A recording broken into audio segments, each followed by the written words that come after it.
So thanks everyone for joining us this afternoon. We've got a solid crowd here at 4 o'clock on a Wednesday. So this is part of a series of webinars for MWEE practitioners thinking about MWEE implementation, MWEE planning, and some evaluation as well. Today we have a couple of guests from Chesapeake Bay Foundation and Rockingham County Public Schools that we're really excited to have. But I want to do a little bit of housekeeping before we get started. I think I know everybody on the call, but just in case you don't, I'm Elise Trelligan. I work for the NOAA Chesapeake Bay Office, and I coordinate the MWEE program. Today, we're going to all keep our mics on mute during the presentation. It looks like everybody's muted right now, but if you aren't, feel free to mute yourself. That just keeps background noise to a minimum and ease for our presenters today. This webinar is being recorded, so don't feel like you have to scramble and write down every little thing that you hear. We're going to be sending this out post-webinar, and you'll get a link to that. You can find it inside of a Google Drive that also has all of our other webinars archived on there. So if you have trouble accessing Google Drive, just send me an email. Happy to send it to you in a different way as well. So like I said, we're going to hear from Chesapeake Bay Foundation and Rockingham County Public Schools for about 30 minutes, and then we'll have time for Q&A at the end. Throughout the day, or throughout the webinar rather, feel free to type into the chat if you have questions as the kind of webinar is going along. We'll address those at the end. We'll also have a chance for you to turn your microphones on at the end so that we can have a little bit of dialogue and have some more in-depth conversation around curriculum integration. So today we have Karen and Nora and Tammy here with us. They're going to be talking about curricular integration in mid to large size school districts. We did do another webinar a couple weeks ago about small school districts in Pennsylvania with Gettysburg College, so you can find that on the in the Google folder. And I just wanted to kind of talk a little bit about curricular integration as we get started. So this is really thinking about the sustainability of MWEEs. After the course of maybe a grant or a specific effort that you might be focusing on. So this is really thinking about the long-term sustainability of MWEEs. Who are the important partners to bring into the fold? What are the things that need to be in place to make sure that this is really lasting and something that is addressing the needs of school districts, of students, and of your organizations? One other kind of thing I wanted to clarify around was just this kind of term that you'll probably hear today, systemic implementation. So when we talk about systemic implementation, we're talking about entire grade bands of students in a district. So maybe the whole 7th grade in Rockingham County or the whole 9th grade in Wicomico County. So that's what we mean by systemic integration. So without any further ado, I'm going to turn the mic over to Karen and Nora. And if you have your video on right now, you might want to shut it off. Just the stream tends to get a little challenging for some folks. And again, please make sure that you mute your microphone. Thanks very much. All right. Hi, everyone. Can you hear me? It looks like, yeah, okay. Hi, everyone. My name is Karen Mullen, and I'm at the Chesapeake Bay Foundation. And hey everyone, my name is Nora Carlos, and I'm the Education Engagement Manager at Chesapeake Bay Foundation. So we just want to start just with a slide that talks about like CBF and our mission. We are charged with creating a constituency that values the Bay and Watershed and understands it. And to understand it, you have to go out and be a part of it. So it's really where, when we talk about environmental, how we got in the game of systemic education, it's really came from the how do we support as many people as possible being able to go outside and see and experience some part of their watershed. That's really where it started for us in 1968 or whenever it was that we started, and taking kids out on trips. And it went from, so it was anywhere in the watershed. Really, we started in Annapolis, but we expanded all in Pennsylvania, all over Maryland, Washington, D.C., and Virginia, and now some in West Virginia and Delaware as well. But these field experiences quickly became evident that we needed teacher professional learning to be a part of it. So, and because that, as we all know, the students, in order to be able to get the students out, the more teachers are motivated and supported to do that, the more likely you're going to get the students out. And so how do you get more and more and more students, and particularly as the Chesapeake Watershed continues to grow, and there's more people and living in all different parts of the watershed, how can we really actually get this to happen? So when you think about how big our teacher professional learning program really is, the next slide, is this was just the last 5 years. This is all the places where some of our teachers come from. You can see that definitely have a strong hub in the center of Maryland. But even with the most motivated teachers in the world, as Elise was just talking about, with that idea of systemic, like how do we make sure that it's sustainable? Leap from sustainably getting teachers to be able to do amazing things with their students really starts with the idea of, well, how do we within those school systems make sure that those teachers are supported and that they have not only just permission to do it, but support to do these things and to get their students to ask these questions. And that it is really more than just this wow, amazing field trip. But we wanted to use the chat box too, like looking at the whole watershed. We wanted people to put in the chat, where was the last field trip you went on? I know the last field trip I went on was I got to go on a tall ship on the Chester River during the down rigging that they do in Chestertown. And I went on some, like, I think it was Lady Maryland. Those ships are enormous. But so I wanted everyone to write down, when was the last field experience you went on in the Chesapeake Bay watershed? So we could just have some fun chat. Yeah, see this chat?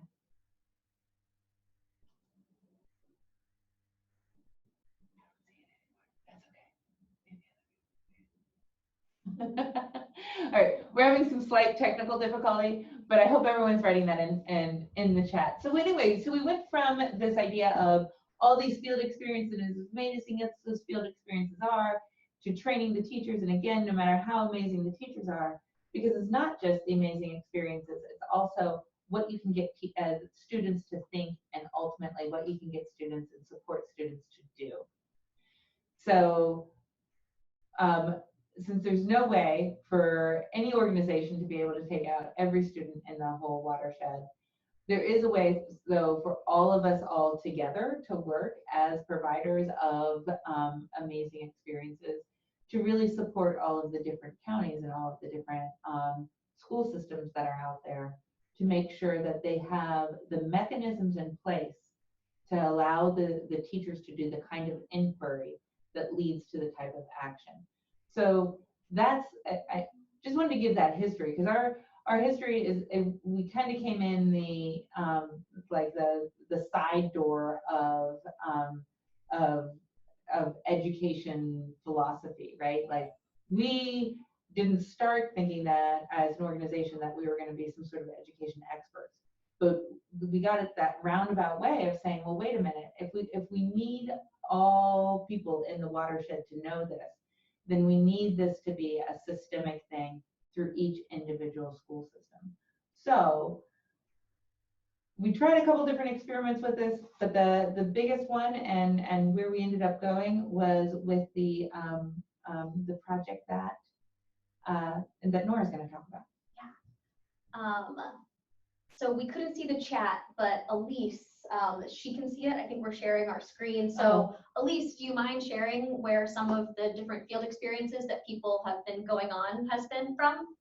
Yeah, absolutely. So we have Brock Center in Virginia Beach, Foreman's Branch Bird Observatory, Tangier Island, James River, a couple people on the James River, Poplar Island, an eco tour of Inner Harbor, lots of people on the Eastern Shore down in Chincoteague, Virginia Commonwealth University's Rice River Center. It's a lot of great places.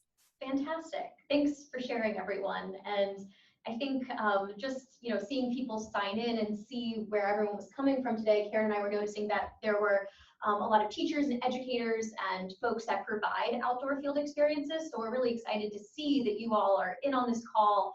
And some of our work, most of our work with systemic environmental literacy wouldn't be possible without other field providers sharing their expertise, because all of us are really good at what we do in bringing students outside, and classroom teachers are excellent at what they do, at teaching in the curriculum that they're given and being creative with that. So it really takes both of us to really make this work, just for a one-day field experience, but also systemically. So I'm going to go a little bit backwards in time and talk about some of the success that we have had as an organization working systemically across the state. So I was an outdoor field educator for many years with the Chesapeake Bay Foundation, and I worked with MELP. I was known as a MELP minion for many years. So from 2013 to 2015, I was helping to lead outdoor field experiences with teachers through the MELP program. So this is something that we're really proud of, and it wasn't just CBF, it was also support from NOAA, the University of Maryland, Center for Environmental Sciences, and these participating school districts and systems throughout the state of Maryland. So what we did with MELP was that we worked directly with these school systems, and we embedded environmental literacy into the curriculum with our teachers, and we really started to formalize environmental education as a standard of practice. So how did we go about doing that, and what did that look like? So here's a little bit of a timeline, and kind of the catalyst for all of this was in 2010. We had a state regulation that required environmental literacy as a graduate requirement for all students in the state of Maryland. So we wanted to ensure that every state student in Maryland graduated environmentally literate. So how are we going to do that? The states and the school districts were thinking about how they were going to be successful with that. And what we did was we matched different environmental education, or EE providers, as I have on this slide, with school system partners in two core high school subject areas, both science and social studies. And we'll talk a little bit more about how that worked out a little later. But this was kind of the first time that we'd been working on a systemic and statewide level. So every year we had a different cohort of teachers, and we were training these teachers up over the summer to try to get them really familiar and fluent in environmental education, really kind of dive into Chesapeake Bay issues, so that they can start to think about where they saw some overlap and some common ground within their own curricula, and how they could bring this back to their students and to their other fellow teachers. Oops.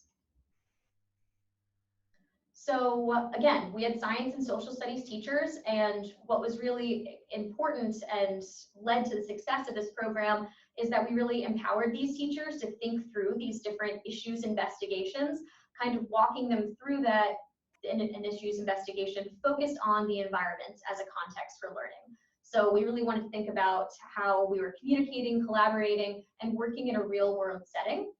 And once we had these teachers out for 5 days, we also took them for a 1 or 2 day workshop following this summer immersive course. And then we had these teachers start to pilot what they thought would be successful in their own classrooms, to try to get their students to use inquiry-based instruction and how they were gonna use this in practice. So we gave them some time to try it out. And then the following years, they actually became their building level experts, and they began to train other teachers within their own school. So they would kind of mentor on what worked for them, and they would adopt it after years of piloting it and then putting it into practice.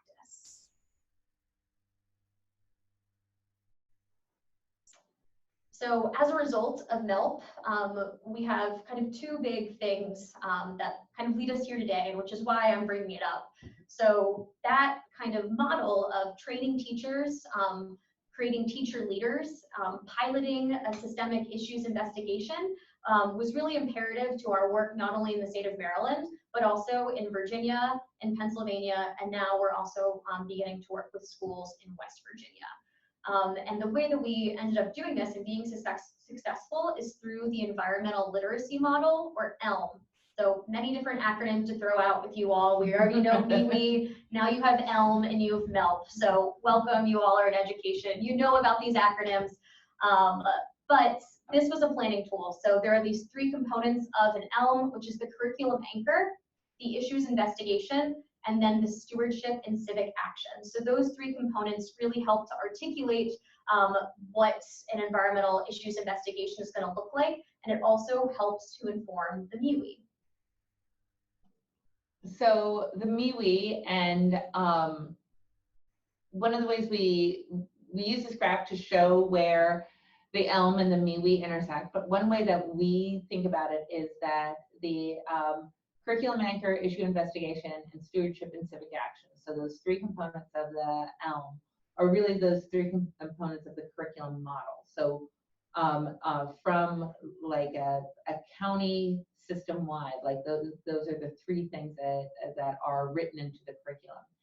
And then a lot of the elements of the MWEE are more really focusing on sort of in the in teacher practice.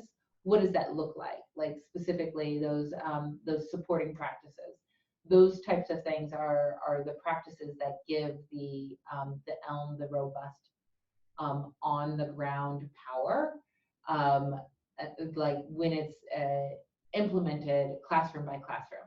But the model is the overarching concept. So just to kind of review, we set out in MELP to provide teacher professional learning that supported and met state standards. So that was one accomplishment that I think we'd say we can check that off. We also developed different environmental literacy modules that were adopted according to the school districts.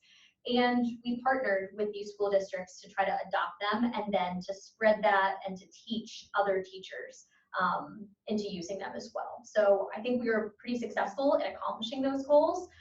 And I guess, like, given those goals, I think that's a really great way to think about systemic education, but there's also some lessons learned there. So in order to make systemic environmental literacy work, you need a lot of buy-in from the school system, and it takes a lot of time. So you need multiple different players and stakeholders within the school system to be on board with you in order to make this work. The second thing that I'll note is that for MELP, we had science and social studies teachers, and that was so important and crucial to see where the interdisciplinary crossover was there. And it takes a lot of other folks too. So it's not just science, it's not just social studies, but language arts, how art teachers can also be looped into this as well. And the other thing I'll note about that is that inquiry-based instruction is still new to many different teachers. And it was challenging to get people to kind of think that way and to try to plan lessons through inquiry-based instruction. It does take a little bit of work on a teacher's part, and it also takes some getting used to from the students as well. So again, it takes a little bit of time, so you got to be patient with it. And finally, and what I'm hoping that our friend Tammy Stone can kind of touch on, is that when done correctly, this really makes for extremely collaborative teams that work together in unison and are really thinking about how students learning in not only science is applying to social studies, and getting the art teacher involved. It really does make for a comprehensive and collaborative teaching team. So I think those are really important to consider and think about. But as we're all here trying to make this work, there are some challenges that I encourage you all to kind of think about, and maybe, again, Tammy, no pressure, but maybe you could all kind of think about how we address some of these challenges. But when we're talking about getting this education to an entire 7th grade population or an entire grade band, how do you get this to all students? I put the mosaic approach because equal doesn't equal the same. Equal is not same. Same doesn't equal whatever, you get it. So maybe what works in one classroom is going out on a schoolyard and doing an issues investigation on a schoolyard.Maybe for another group or class, you're going on an outdoor field experience. And maybe it's different times of year, but ensuring that a school, that one grade has an environmental literacy experience and outdoor education experience is really important, but how do you modify to make that work? So I think that that's something that's worth thinking through and how you're going to see that through. And the other thing that is important to keep in mind is how do you keep this sustainable?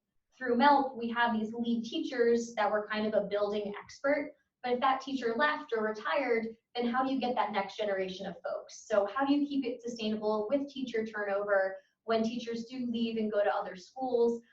So how do you keep training them, keep that excitement going, and not just let it live with that one educator who then moves on? So those are all some things that I think are important to think about and consider. So I think with that, we can go to questions, Elise, if you'd like, or we can turn over to Tammy and then roll into questions. What's your preference? So we don't have any questions in the chat right now, but if folks have any, feel free to chime in, type those right now. I'm going to work on unmuting Tammy. Or Tammy, have you unmuted yourself? Am I unmuted? You are, yeah. I think I did. Am I unmuted now? Yes, you are. Awesome. So you can head right here. in. People are thinking they can type questions into the chat, and we'll get to them maybe at the end of both of the presentations. That'd probably be best. Perfect. That sounds great. I'm here in Rockingham County, which is on the western part of Virginia. We are the #1 ag county in Virginia, and we are the second ag county on the East Coast. We're a district of about almost 12,000 students. We have 4 high schools, 4 middle schools, and 15 elementary schools. So we're a fairly large division, to give you a little bit about that. We have been working hard to build a system that will last long after people leave. But it's a work in progress, I will be honest. But some of the things that have been successful has been partnering with the Chesapeake Bay Foundation. We have taken numerous teachers out to the Chesapeake Bay. We started out just taking a list of volunteers from each school, and we've now worked trying to take 1 or 2 schools at a time, because we're finding that that helps build a culture for that building. And even if you can't take them to the Chesapeake Bay, because we have some schools that haven't done that yet, we try to build that culture by working with the principal and going out and taking their teachers for a day or 2 out to explore the environment and showing them how to use the environment to meet their learnings. So those are a couple of the things that we have been working on. Other things that we've done to try to make it systemic and try to make it connected is we do performance assessments for writing in our division, and then we also do performance assessments for science in middle school. So our 4th grade, one of our writing assessments is having them write about the impact that humans make on the Chesapeake Bay, and they do that after they've completed their MWEE for their school or their class. I have found, particularly with the elementary teachers, providing them with support ahead of time makes it a lot less overwhelming for them. Many of them have never led outdoor experiences, and many of them are somewhat afraid to take large groups out. So one thing I found is helpful is I have volunteers that help me, community partners like the 4-H and the Soil and Water District and the Friends of the North Fork of the Shenandoah River and the DEQ and things like that. And what I've found, and Virginia Master Naturalists, different people, is I've found different volunteers that I ask for different attendance areas. So for our 4 high schools, and the schools that feed into them, I only ask certain volunteers to help elementary at certain schools so that my volunteer base doesn't become overwhelmed and stop being willing to help. I found that they need a lot more support in actually doing either the take action or doing the actual investigation while they're out there. Our middle school students, their performance assessment is they have to make a public service announcement in a video form or a cartoon or things on what suggestions they have for their school or community on how to save the Chesapeake Bay and how to make a difference in the Shenandoah River. And our high school students are all engaged in doing school projects. Like we had last year, our high school worked on developing a rain garden for their high school, or they went and participated and helped organize a tree planting and things like that. So those are a couple of the things. I will say some lessons that I've learned over the last 6 years are if you don't have principal buy-in, you're not going to get very far. Which is why one of our first we took principal and then to the Chesapeake Bay, and then 2 summers ago we took principals again to the Chesapeake Bay, principals who hadn't been, because there was a high turnover of principals. We had a new superintendent. I also needed him to buy into it, and so that was very helpful to get all of those, to see how rich the learning experiences are and what it really looks like. I hear from a lot of surrounding divisions that one of the concerns they have is their principals don't want them to go outside or don't want them to be anywhere near water. And so I think by showing them it can be safely done, that alleviates some of those concerns. A second concern that we've started having to face to do ahead of time is parental education. We are starting to see more and more parents who are afraid to have their children go and do experiences. Some of the educations to do are explaining how we do tick checks and how if a tick gets on a child, that doesn't mean they're going to get Lyme's disease if you've tick checked before it would have a chance to, happen. And doing education on what the experience looks like and how we put safety measures in place. I found that has been very beneficial. Last year we were taking kids on a water experience, and I had the teacher hold an evening parent question. And just to give you I had 18 parents out of 70 kids who actually came out to hear because they had questions about what that would look like. Other things that I've found that are helpful is being able to have someone who is going to be a cheerleader for that. And so, for example, we do our elementary, middle, and high, as of course we're supposed to, but I also ask my teachers to send me a picture of that event so that I can celebrate them and talk to them about that. And so I found that to be a good thing because that shows them that I'm interested in knowing that. Our division also at our division office has a poster that hangs in our front that says the connection's here, and it shows a picture of our Shenandoah Valley and it shows it going to the Chesapeake Bay so that when any teachers or principals come to our building, they know that we are valuing environmental education. So those are some things that we have done. We've also tried to do the interdisciplinary and have created disciplinary options for each attendance area. To give you an example of one, we have Republic, where we have a school that is right beside Port Republic, which is a little town that sits between the South River and the North River, which flow into the Shenandoah, which then flows into the Potomac and then the Chesapeake. And kids will come there and they will do a math lesson where they will learn how to measure trees and find the age of them, and then learn about how those trees are important to that river. and we'll do a macroinvertebrate study there.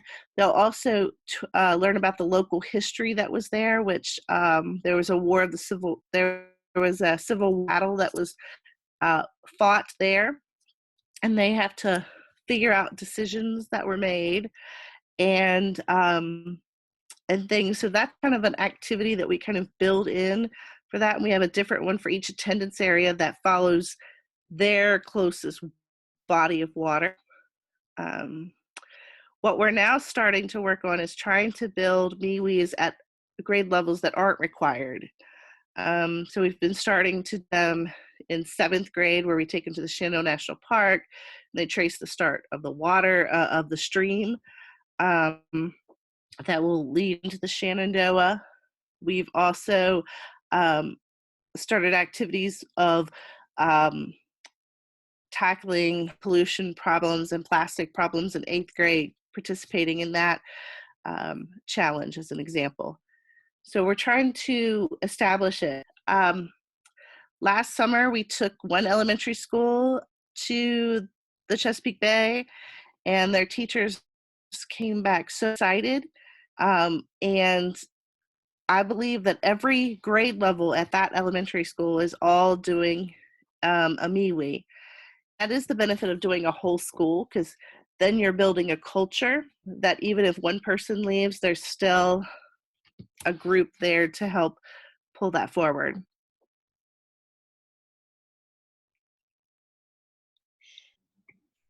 Thank you so much, Tammy. That was fantastic. I want to make sure I'm not cutting you off. Anything else? Not right now. Perfect. So we do have a couple of questions in the chat. And first off, I just want to say, it's really fantastic to hear that you have MWEEs happening at each of the grade bands, and that you're working to kind of build that out for other, other bands as well. That's really fantastic to hear. One of the questions that came into my mind that, you were talking about how important it is to have these partners, and how Chesapeake Bay Foundation has really worked together with you on this. Can you speak to what the actual process looked like? Like, how long did you all pilot the MWEE in the district? And what did that look like? Was it with a couple of classes to start, and then eventually it got to be a systemic thing, and then it was formally written into the curriculum? Or can you talk about what that process looked like? And it could be from the CBF perspective or the district perspective. Okay. Perfect. So when I came into this office, it was already expected somewhat that kids would be involved in some meaningful educational watershed experience, because it was written into as part of the Chesapeake Bay Agreement for Virginia. But what I found was not really anybody was really doing it. So we started with taking the principals and the district central office staff out to the Chesapeake Bay about 7 or 8 years ago. And when we came back, then that fall, I met with teachers and talked to them about how the expectation was to build a meaningful watershed educational experience and what that meant. Because I think most of them thought they were doing that by covering what a watershed was. And so we talked about what one wasn't versus what one was. And some of them were, they all started out doing some that year, were more in depth than others. And so then that year I picked certain schools that had shown an interest in develop what theirs could look like. And I started matching them up with partners. And by partners, what I would do is I would reach out to the Department of Game and Inland Fisheries, and I would reach out to all these different people to see if any of them were willing to help or partner. And I also reached out to the local universities around to see if any of them would be interested. So I kind of started creating a personal database of people I could reach out to. And then when a teacher had an idea, then I had already worked out almost a spreadsheet of who I would email to try to help them. And if none of them were available, then I would make sure I was there to help them. I might have to change their date some to fit it, but then once we first year, the teachers whose their students experienced that, the kids loved it, the teachers loved it. So then it grew, and then more schools became more interested in it, because at PD days the next fall, I would have the teachers who had done experiences that were valuable talk about how it went, what the experience was like, what their kids got from the experience, why they liked it, and it wasn't that difficult or hard. Other things we did was on our in-service days, we invited people like Cindy Duncan from the Chesapeake Bay to come in and talk. We invited our local soil and water district person to come in and do a hands-on activity with teachers on what could that look like and what would that look like, and allowed teachers to sign up for things like that where they were interested. And that has really helped to build that interest in doing that. And teachers telling other teachers about it is much more convincing than me telling them about it. Yeah, in answer to your question too, I think that that's exactly what we've seen from our perspective too, is that first, in order to be systemic, in order to have something that's going to happen system-wide, you absolutely have to have a champion like Tammy, somebody who comes in, somebody in a central office position that sees the need for this. So clearly, as you can see from the things Tammy's saying, like how incredibly critical it is to have somebody who sees the need for the system-wide support. But then the next thing is like, how do you get it to catch fire among teachers and throughout an entire system? And each time it's like you have a lead teacher, you have a lead group of teachers that begin to do it, and then it takes fire among all of the teachers, you know. Yeah, and I should have mentioned this too. So for the MILT project, originally we had 9 school districts signed on, and Karen and I were talking about this too, and that some of those school districts assigned a teacher. You know, you teach environmental science, you're like, block these days off your calendar, you're going on this thing called MILT. So some people were voluntold that they were going to be their district sacrificed, if you will, to be a participant, and other educators were really excited to jump at the opportunity. So it kind of depended on the school district. Sometimes you had somebody who was already doing this work and really excited, and some people, you know, went and then they saw the value in it and then became a champion. So that varied from school district to school district, school to school. But the other thing that was really effective, again, was having a science teacher and a social studies teacher.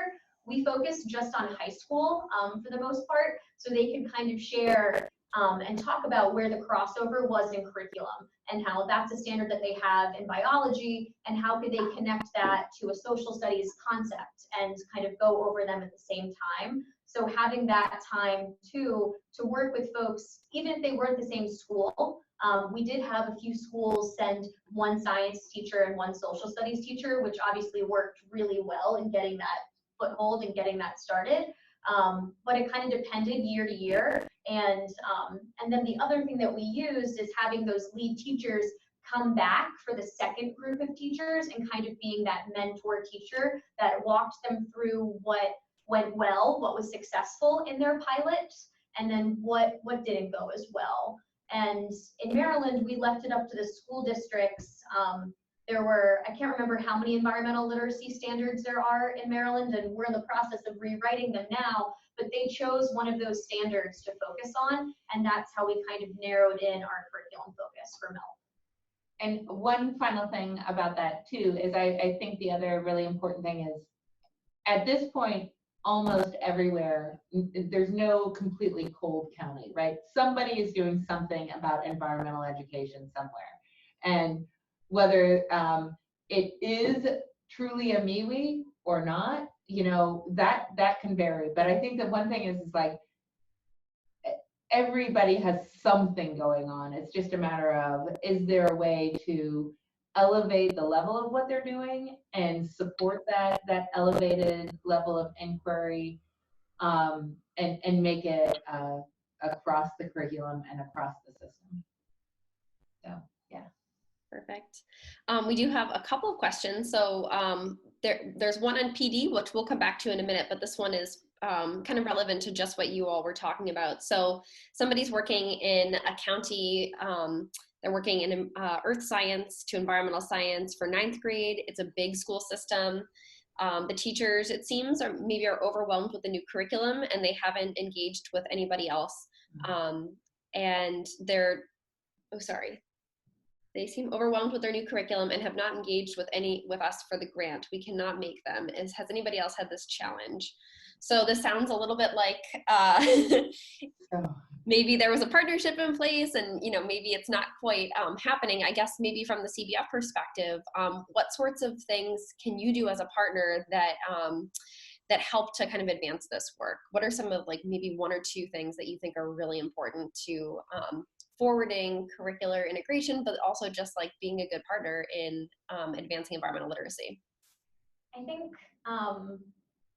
think something that many educators might not know, like classroom teachers, environmental educators are Jacks and Janes of all trades, right? We have so many different skills and we have so much room to play with depending on our field sites.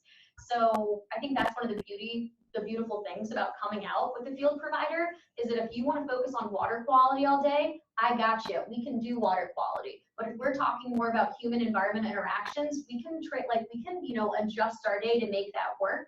And I think, depending on if you keep reaching out to them and you're not getting anything, I suppose that's one thing. But I think, just offering, I know that you've made this switch, we've worked together in the past, but I'd love to look at the curriculum and see how we can help, how our field sites can be beneficial to you all and how we can, help make your teachers more confident in teaching this curriculum. Can we offer a workshop to your teachers where we really focus on these new principles that they're really uncomfortable with or not used to doing? And I think setting up a meeting and sitting down with the folks that are in charge of disseminating that curriculum to be like, where can we help you? This is our area of expertise. Let's get your teachers comfortable and confident in teaching this. And right. I think that's what I think first step is, how can we help? Well, and it also sounds like that the 4th and 6th grade you added on is fully engaged. And so almost sometimes too, there's this very mental barrier between the younger grades and the older grades. A school system will be like, we are doing this, and this is high school, and we're not going to talk about the things they already did, right? And you're like, well, no, just let us talk. Just get us in there. And I think sometimes too, when people are in stress, they feel like they want to solve the problem internally and not depend on somebody on the outside. They're like, let us get our ducks in a row, and then we'll let you know how you can help. And so sometimes in a situation like that, if you can find someone else in the central office that could be an advocate for you and could open that door, because the direct path is, when the direct path is blocked, you look for where are the side doors too. And that's, sometimes that can be a separate agency or organization that might say, hey, they've got this other program to check out. And then, think about that. But yeah, I think you're right, Nora. There's getting them to open, once the door's opened, but getting them to open the door can be a challenge. Yeah. Tammy, were you going to chime in too? Sure. In our division this year, we actually transitioned from earth science to environmental science. And I will say it is a lot of work for the teachers as they think about it, because our teachers are all trying to do project-based learning for the environmental science, because that's what we're asking them to do.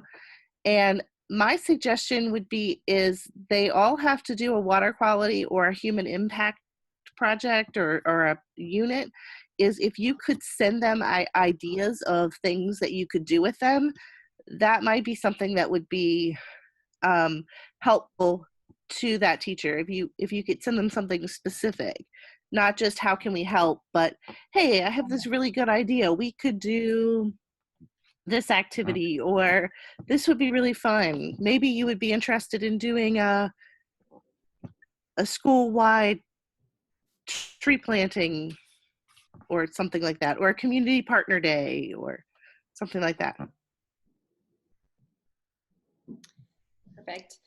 Candace has a great question that kind of harks back to the beginning of our conversation today about how, or like what techniques have you all used both from, you know, again, a partner perspective and a district perspective to ensure that sustainability given teacher turnover? We know that's a big challenge, and people have tried a variety of different things. What has worked? What has stuck? And, you know, maybe what are some new avenues or approaches that you're considering trying? I think Tammy hit the nail on the head when she said culture change. Whatever you can do to support a whole culture of a school changing and embracing the whole project-based learning. Nora was mentioning earlier about how hard it is for some teachers, but then once they start teaching that way, they can be the biggest advocates. I think sometimes the new converts are like you might have like the one teacher that's been doing the stream survey forever, and they finally get a different teacher out there and they become like the ones that are the, you know. Yeah. I mean, you have so many, like, just like that, like how many teachers do you know that are fighting a good fight solo, and they need another teacher to bring students on a field experience, and it's really tough, and they're sick of being that, you know, that the only one saying it. But if they can bring a friend, if they can bring a colleague on a trip with them and get them hooked in, that really helps. And then that starts to spread. And, you know, there's like a mentoring program within the school, you know, trying to get those educators looped in to see how powerful it is and why people are so excited about it. I think tell your friends is the message, kind of. Well, and that's actually one of the things when Tammy was talking about parents too, like anything you can do to broaden the net. One of the things we're trying that's sort of new is we have on in our urban programs in both DC and Baltimore, our boat programs, it seems like getting on the boat itself, like the boat is the problem, not the transportation, not the money, not the curriculum connections. It's actually physically getting on the boat. So we're like, okay, let's just have a 1 hour after school go for a boat trip with us kind of thing to any teacher or parent or administrator or school board member that has this, that is a stumbling block. Let's just get some boat love out there. Like sometimes it's like identifying the thing that is a stumbling block. And you're like, okay, if I can isolate that one thing instead of thinking it's everything, listen to what the actual problem is, you know.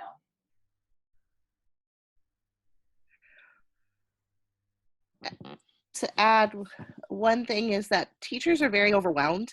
They have so many things on their plate. So when they're new to a building, the idea of doing something they've never done before is overwhelming. So I think it's important to we have mentor teachers in our building who mentor each new teacher. And so I make a point of working with my mentor teachers to make sure that they're helping teachers understand why it's important, what it looks like in our division, and things like that. And then I also go out to new teacher mentor meetings and talk to them and do activities with them so that they get familiar with that. That's great. Yeah, that's perfect. I think there's also an opportunity in potentially in thinking about using technology to reach teachers kind of before. So a lot of the work that we're advocating for right now is around blended learning, which takes a little bit more emphasis off of you know, coming outside or coming out to a field site to like learn the, you know, the basic content of what a MWEE is or something like that, and being able to really prioritize the hands-on field experience when you're actually out in the field. So that might be another kind of burgeoning space for how to engage new teachers, And of course, I'm going to plug here the MWEE 101 online course, which is a great resource for new teachers who aren't familiar with a MWEE, but might be coming out on a CBF program or doing a schoolyard assessment or something like that, that just need to kind of understand some of the logistics behind what project-based learning is and what a MWEE really means. We're having some good discussion in the chat about why people may or may not feel comfortable in the outdoors. This is a little bit of a deviation from the conversation that we're having today about curricular integration, but I think that it's really important. And thanks, Brittany and Mary, for your points there. If anybody else has questions, feel free to type them into the chat. We'll hang out here for another couple minutes or so, but this has been a really insightful and great conversation. Thank you so much to Tammy and to Nora and to Karen for being with us today and chatting us through this. Again, this will be recorded. We'll also be sending out that recording later this week. And thanks everyone for joining us. 2 things to plug really quickly. Again, this is part of a webinar series. Our next webinar will be on January 3rd from 2 to 3. This is going to be with Earth Force, and we're going to be talking about student-led and student-directed action and how to support that in the classroom and as a provider. So we're really excited about that. And then last but not least, ESTC, NOAA Environmental Science Training Center, is hosting a workshop this December 16th on evaluation, and I'd be remiss not to mention this. Many of you have seen that come out across different listservs already. We are planning to do a webinar later this spring that will cover some of the topics that we explore in that in-person workshop. So that's December 16th in Oxford, Maryland. Thanks everybody for joining us. If Tammy and Nora and Karen can just hang on just in case we get any remaining questions, but otherwise we will call it a day before 5 o'clock. Thanks everyone.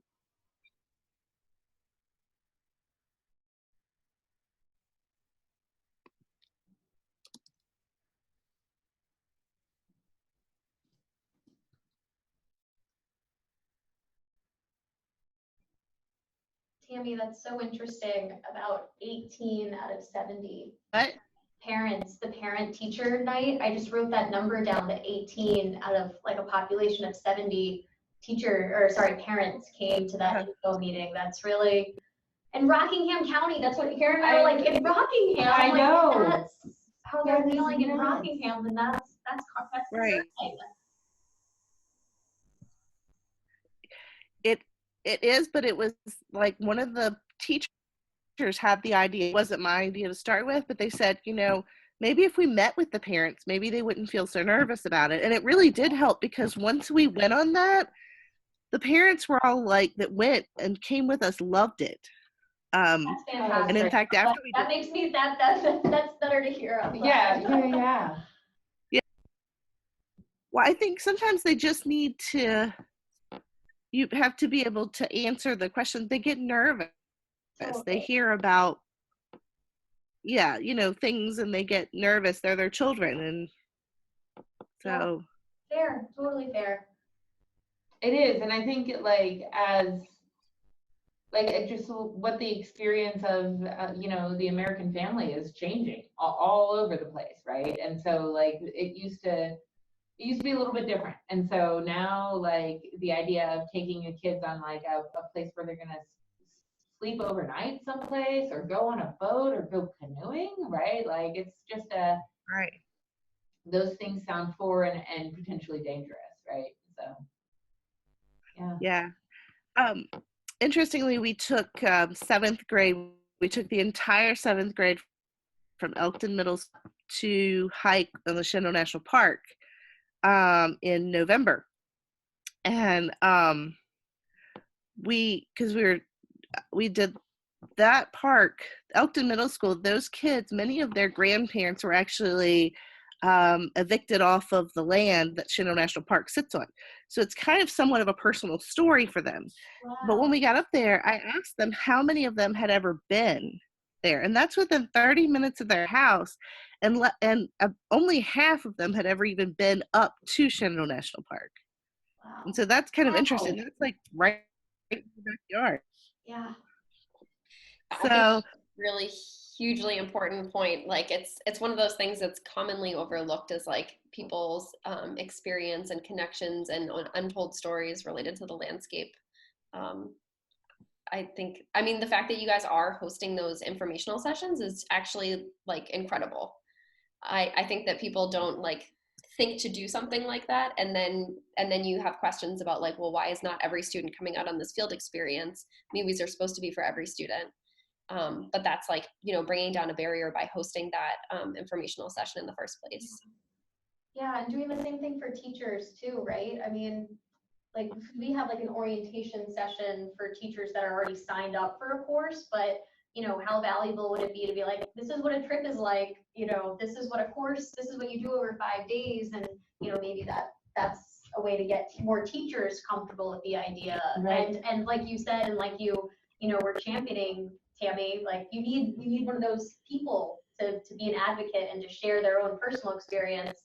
So then other people are buying it and buying in and are like, "Ooh, well, Tammy says that, then it must be legit." Right. Somebody on the inside. Yeah.